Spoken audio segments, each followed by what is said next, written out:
any questions about writing and scenes? So if you're writing and you introduce a new character that's supposed to balance out the story, but in a totally different way. So like, let's say good and evil, and you're the evil person the entire time, and also the good person's there. How do you keep that person saying the same maliciousness when you're focusing on the good part? Because it's really hard for me to like split my personality and only focus on good while focusing on evil.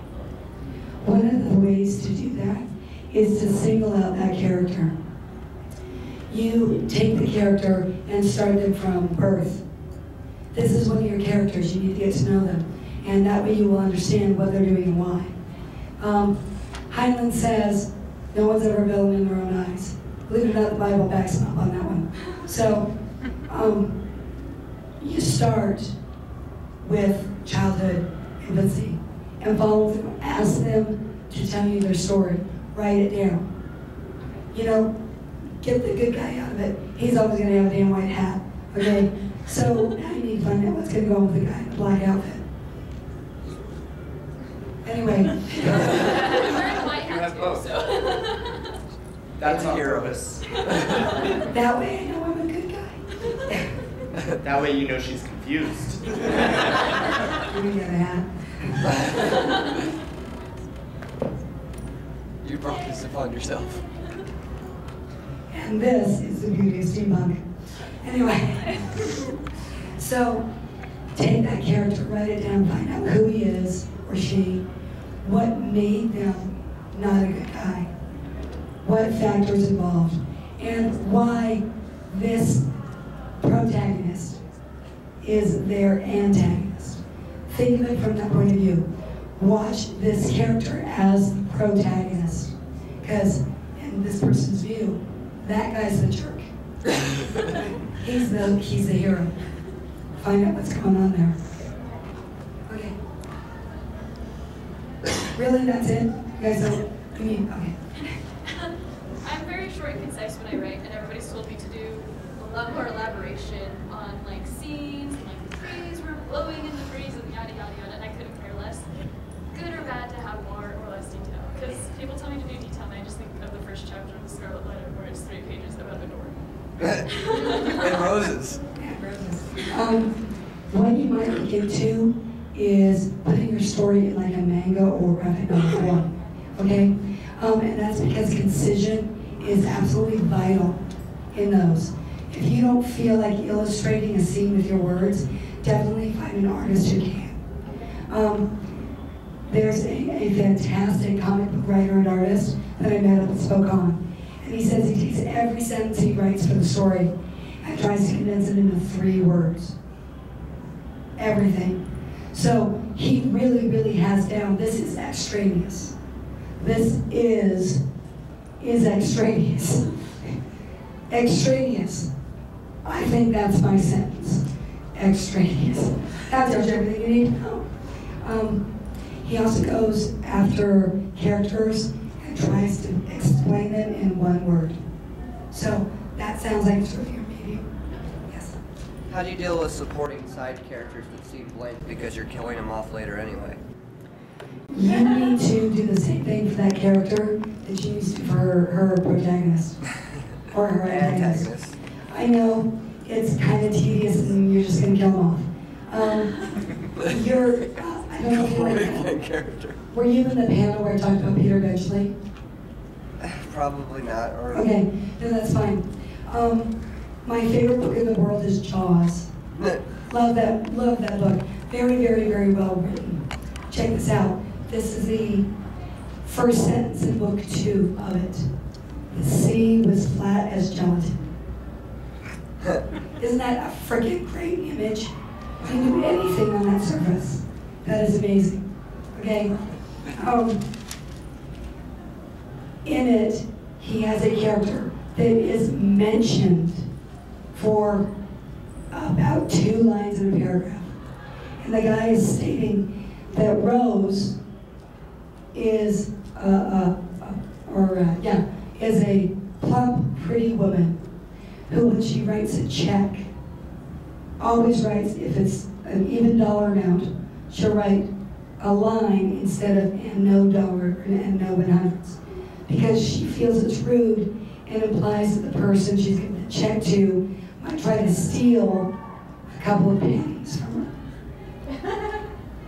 Every time I write a check, and I read that in junior high, every time I write a check, I remember that, whether I'm writing and change or not. And I never write and no sense. I always write the line. One thing to think about with side characters, Joss Whedon. Oh. Amazing man, his works are phenomenal. But every character he builds has a whole backstory. I mean, you know everything about this character, whether it's a side character or one of the main characters. And he's not afraid to kill them off. My heart was ripped out so many times by that man. Tara, Wash, Anya. How many people has he killed that I loved, even though they weren't the main characters? Seriously. And yet Nathan Fillion doing that jerk. But by making the side characters as three-dimensional as the main characters, that gives you that emotional attachment to them, to where when they get killed or something cool happens to them, you feel it. It makes you want to be there, and you feel the full emotion that you should be feeling in that moment. It's kind of like the difference between Hughes in the manga and Hughes in the anime Full Metal Alchemist. In the manga, he's mentioned twice and then they kill him off. And then anime Sunny Straight. Yeah, and then in the anime, he's a much more vibrant character, so that when you kill him off, all of a sudden your heartstrings are being ripped out of your chest. Exactly. A little bit of more question. You said when you're writing an antagonist, look at him as a protagonist. Well, how does that work for Jaws? Well, you know, have you ever read the book? I have not. The book actually is really, really cool. The first scene in the book is the shark. It's all about the shark.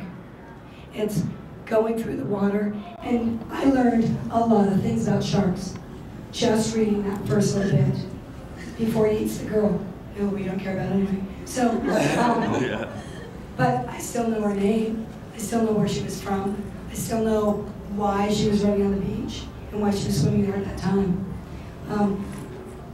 Very, very transient character, really serves no purpose. In the movie, the woman actually dislocated her leg because the guys underneath were yanking on her, and all that screaming was real. When they yanked on her, they dislocated her leg, and she's like, oh, holy crap, that hurt. And she kept like going, and it was like, I was trying, and she's grabbing it, and because, yes, it hurt like so. That was awesome. The final wrap. But in terms of characters like the shark has motivation too. The shark's hungry.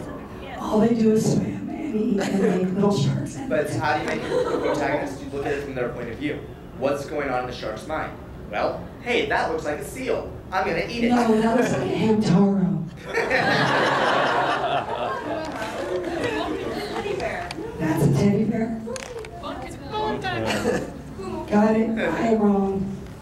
But to a shark, it smells like To a shark, it looks like food. yeah. And look at it from that point of view. Why is that character doing that? What's his motivation? What drives him to that position? Is it he is, I don't know, take an example from a book I know really well. Is his sister pushing him to do it because she feels it's in his best interest and he's actually in love with this other person? What's going on? Is he the villain? Why is he doing that? And he doesn't think he's evil. Nobody thinks I'm an evil person. Unless that's what they tell themselves. Unless they are actually crazy. They're like, I am going to screw with you. In which case, that's a whole different character and a whole different set of problems that It's fun. Yeah. the Joker comes to mind in that case. But I think that the person really isn't crazy. They think whatever problem they have, killing themselves is the way to get out. Okay. Well, I was thinking more of somebody like the Joker, Oh, who is legitimately crazy. He knows he's evil, but he doesn't care. And he still tells Batman he's the villain. Because to him he is. Exactly.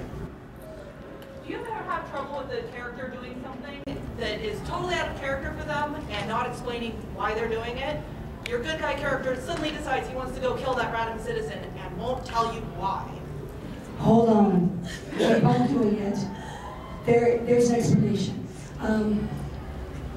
One of the things we were talking about last night is how to get from point A to point B. You know, you got the beginning, great beginning, scene 1. Scene 3, great, wonderful. Scene 2, can't find it, can't get it. Find out what's going on in scene 1 or scene 3 that you learn in scene 2. If you can't find it, ignore scene 2 and get rid of it. As scene 4, 5, and 6 come along, somewhere in the line, it's going to explain it. You don't know why. Something's going to happen. Douglas Adams. Oh no, not again. Yeah. On the bowl of petunias. 2 books later, there's a guy, and he doesn't even tell you. All you see is a statue, and one of them is a bowl of petunias. And all of us said out loud at that moment, did we not? Oh no, not again. That's right. It will come up. It will come back to it. You don't know yet. Neither does your reader. That's a really interesting point. I'm going to follow this guy until he explains why he just killed that random citizen with a chicken. Yeah, I think that as you do that, just go ahead and write scenes 3, 4, and 5, and then it might come back to you, and you can flush it out because eventually, because you're not going to give your reader, you know, the full finished product without scene 2. By that time, scene 2 will be filled in, everything's fleshed out. There you go. There is a movie with David Carradine in it called Circle of Iron. It is a really obscure film. I do not expect any of you to have watched it before. I fully expect you to watch it after this. Yes. There will be quizzes later. And I need you to email me your report. So, one of the lines, and okay, we've already seen David Carradine, whose character is an old, wizened, blind fella with a really long flute. Okay, it's bamboo flute. And he's walking with this blind guy, or blonde guy, who's really kind of surfery, kind of out of place in this. And he's sitting there going, all right, and his name is Cord.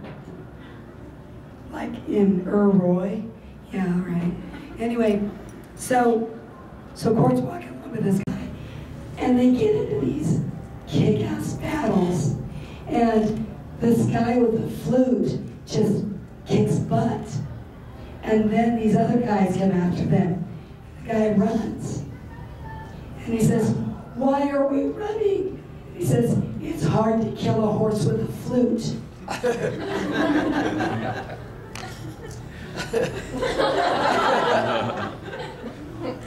Circle of Iron. Write it down. But in it, they are fleeing from these guys on horses. And all of a sudden, a horse jumps over a wall. And the blind guy stops, runs back, and rebuilds the wall.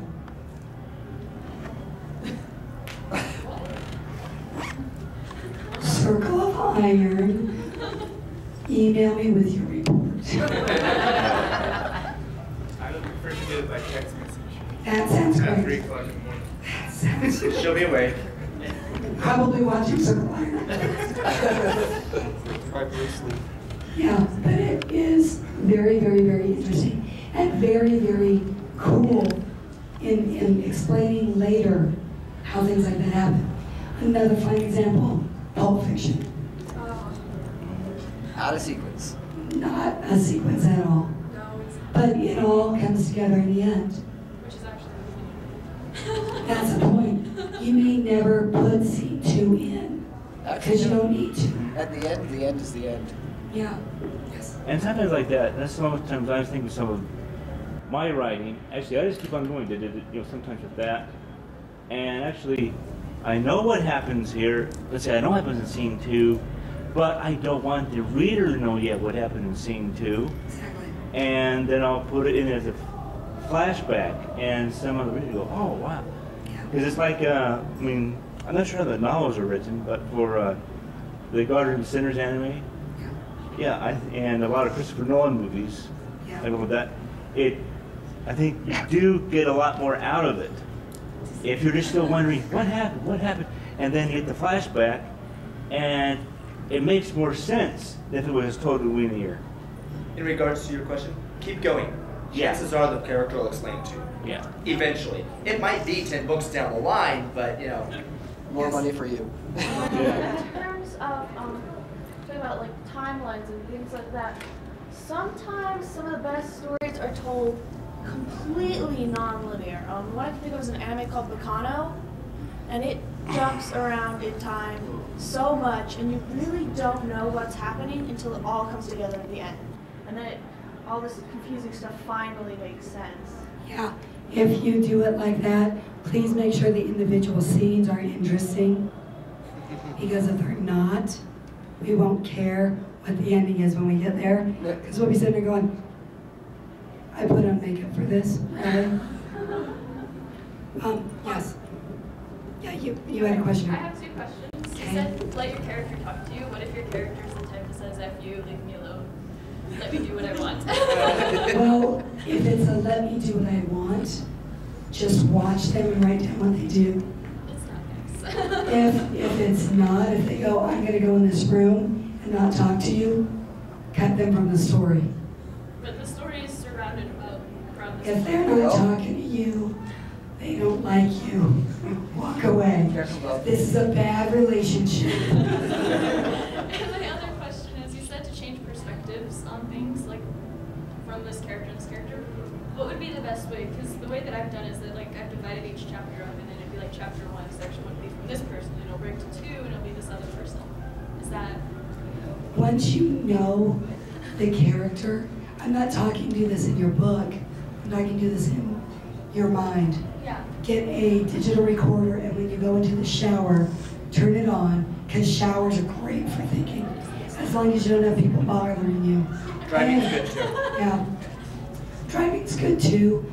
I don't necessarily recommend road trips or being like this on a Greyhound bus or planes. Unless you're trying to get groceries. It's a lot more fun though with all the scary looks. You know, it sometimes is, and then the TSA people talk to you.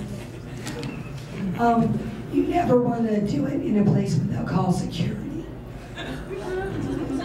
But take that time, that alone time, and walk them through it. Find out what they say. And then later, part of the reason why they might not be talking to you is you never bother to listen to them anyway. So, who's a question over here? Anyone else? Yes. Make a comment on that. It's, Yeah. In my writing class, we were talking about point of view. It's really important. And you can either, like, if you're talking about switching chapters from first person to second, you can also do more of an omniscient. So you follow the story, but then you can get into everybody's thoughts, not just one character. But you want to be careful when doing an omniscient, It's that hard. you are, Not easy. that the reader knows whose point of view am I looking from right here. One of the things that Tangle did in her book is originally the first time it was written, she jumped all over the place. You'd be going from Mergen's thoughts to Catriona's to Alexander's, and it didn't matter what paragraph, whether that was the middle of a paragraph or middle of a sentence. Or, yeah, a sentence. That wasn't a sentence. Yeah, That and was a way too so long sentence. she then later realized that that's what she was doing and went back and sectioned it off. This is Gwen's point of view. This is Catriona. This is Mergen. You know, each character had their own section in that scene, and it reads so much better. So it's just better to have the defined sections. Of Yeah, the first definitely. I prefer being in one character's point of view throughout. If you'll notice, all of the Harry Potter books are written from Harry's perspective. If it didn't happen to Harry or in Harry's purview, you don't know about it. Until Harry finds out about it. Except for there is like one scene Yeah. where she doesn't do it. Yeah. And that's the scene where we find out about the unbreakable vow. And the minister, the ministers. Yeah, and then the But minister. really, but those are broken out as this is a specific scene, this is this point of view. She doesn't alter the character's point of view in those scenes either. Yeah, It sticks with that. it's from Fudge's point of view, Right. and it's from Snape's point of view. Exactly. But it's the only time she ever deviated. If Harry doesn't know it, you don't know it either. Yeah. Yeah, that is a really, really, really hard writing style. I tried that, and it's like, I want to know what other people are doing. I don't really care that much. Yeah. On the other hand, I read an author, or tried to, that was recommended by Laurel K. Hamilton. I then tried to read Laurel K. Hamilton, and I saw why. But in the first paragraph, she was like all over the map on it. And I was going, wow, have I become such a snob that I really, really, really can't handle when they're going all on mission like that? And it turns out, yeah, I really am. What you need to do is you need to find an author whose style you really, really like. And then read their work. The Da Vinci Code really showed me the point of view in sections. This is all this person's point of view. This is a different person, but it's all their point of view. And I went, I really like that. You know, so I went ahead and tried that with this book, and it worked out really, really well. Stephen King does a lot of books on writing. Read them. There's a book called it. Yeah. Stephen King on writing by Stephen. Yes. Yeah. Dance Macabre was the first one that he wrote. Yeah. He's done articles, a lot of them. And in every writing class I've ever seen or taken, they almost always have an article of his. And that's because he's really good at this. Like I said in one of the other panels, I have a signed copy of his laundry list. So do all of you. So, because he can publish that. It's really good. It's very, very interesting. It's a pop-up. There's a pop-up sock in the end.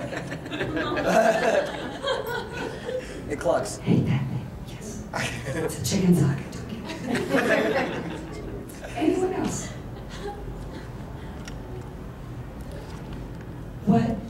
What kind of perspective do you guys prefer? Do you prefer the omniscient, first person? You know, what kind do you prefer? Third. For me, I prefer Rick Riordan's way, where one chapter is from one point of view, and then a different character is from a different character's point of view. George R. Martin does a good job with that too. Yeah, and I kind of like that because then you get different aspects of the story, but it's still, you know, fluid enough that it's not choppy. Yeah, coherent. And repeating the scene. Yeah, this thing I noticed when I actually read the book of Mrs. Frisbee and the Rats of Dim, Right. and I can tell for most of the part it's written in third-person point of view, not third person omnipotent, but the third-person point of view, totally following the action around Miss Frisbee, except when Nicodemus is telling her the story, and then it goes from first-person point of view. But still, basically, it's still the same point of view. It's just that when you're reading Nicodemus's first point of view, it's from Miss Frisbee's point of view here in the story. I think Third Limited's my favorite just because it's easiest to describe the viewpoint character, because I really like to describe facial expressions a lot, and so that's the easiest way to do it without a bit of confusion. Yeah, I use expressions, movements, things like that to indicate who's talking instead of saying so-and-so said. Because it's easier to audiobook that way. I find for me, it depends on who's writing it. Honestly, I love George R. Martin's Song of Ice and Fire, where every chapter is each person's point of view, and I'm going, I gotta find out what goes on with them, but there's somebody else. What? No. But Jim Butcher's first-person point of view on the Dresden Files, he does phenomenal with. There's no question what's going on. You know exactly whose point of view you're looking at because he's telling you. And you really, he writes it well enough that you feel compelled to keep going. And I think that, for me, the point of view is less important than how it's written and whether or not it's interesting and wants me to keep going. I like to say, I can kind of read any point of view. It's, again, like the writing style, as long as it's all in the same format. When you read something and it's in the first Very, person, very important when you're writing. Make sure you keep it all in the same format. And tense. And tense. You know, nothing is more irritating to have than to have someone suddenly present tense and then past tense again. And you're going, why were you just here? I don't want you here. Go away. Yeah. Scram. Gotta write that. And then anytime you see that, have a marker and put a little chicken stamp on it. And then write a scene later about why it's in present tense. I just put that chicken there for you. It's like the horoscopes. Horoscopes are so vague they can apply to anybody. So you want to do that horoscope that says Aries for January 7th. Steve. You know that guy in Counting Bob? The one who's always talking about his boat? Kill him. And there's this USA Today thing, 7 Steves in America murdered their coworker. That would be so cool. And that's why I don't do horoscopes. Anyway, other questions? So, perspective-wise, I do third-person perspectives, but I also do inside their moods of a certain character. And I'm a very mood reader, so I write a lot about the moods, but I have a hard time putting that into dialogue. Okay. Because I personally hate dialogue. You need to get through that. I know. We're going to be launching our first book as a publishing company, that's not mine, in March.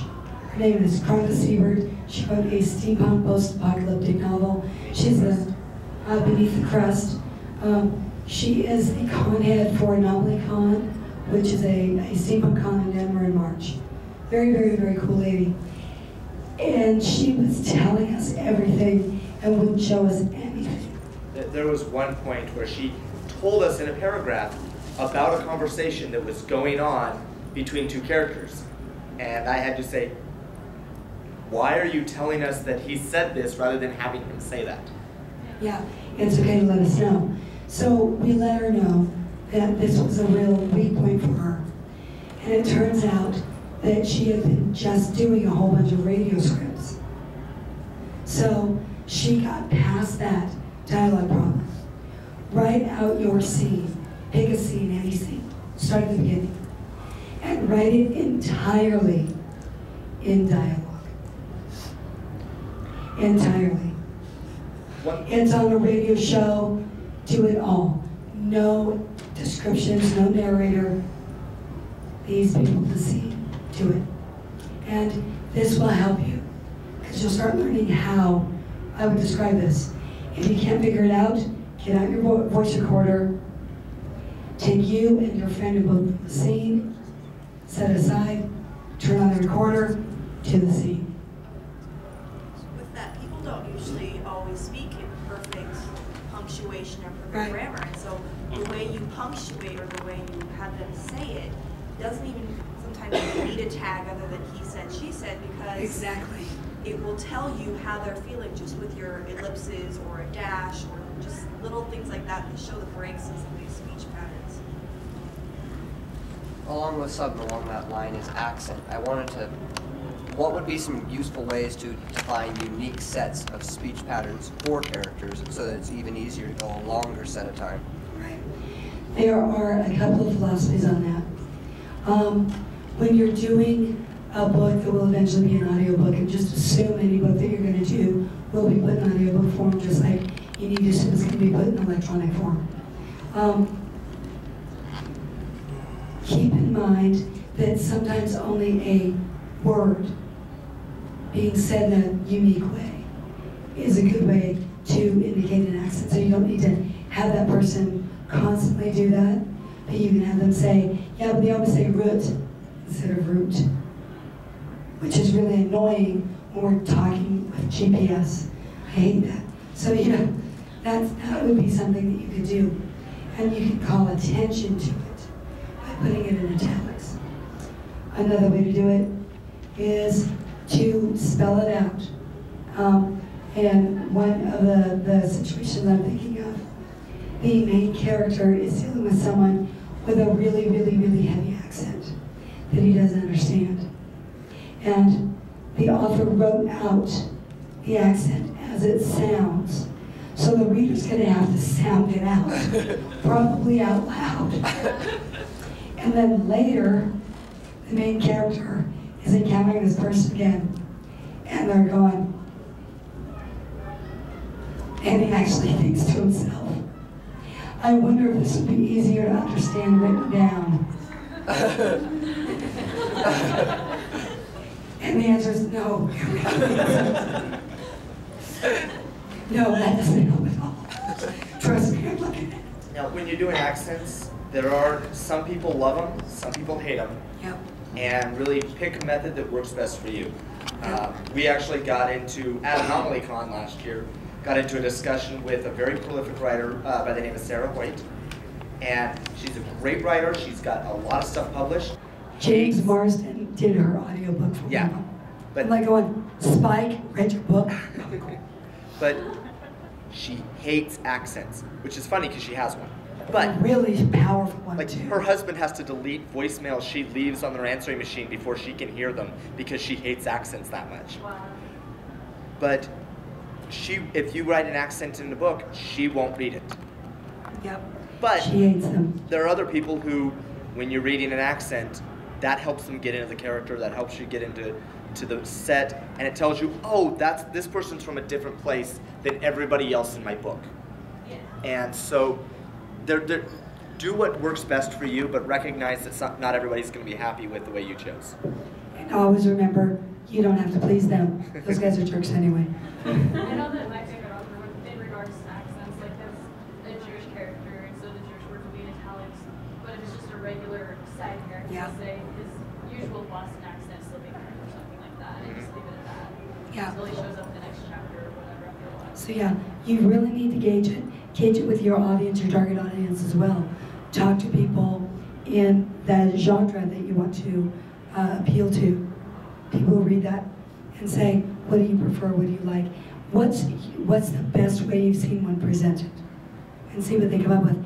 There is a possibility that some obscure author you've never heard of, or a really prolific author you've never heard of, did it in a really cool way, and you'll go, oh, I think I'm going to try that. I like that idea. Now, in terms of dialogue, something that I suggest, and I'm actually going to suggest this to Kronda, the next email I write her, is when you're writing dialogue, write it and read it out loud, preferably with somebody else like she recommended, and make sure that the emotion that you're giving in the words fits the emotion you're trying to describe in their actions as well.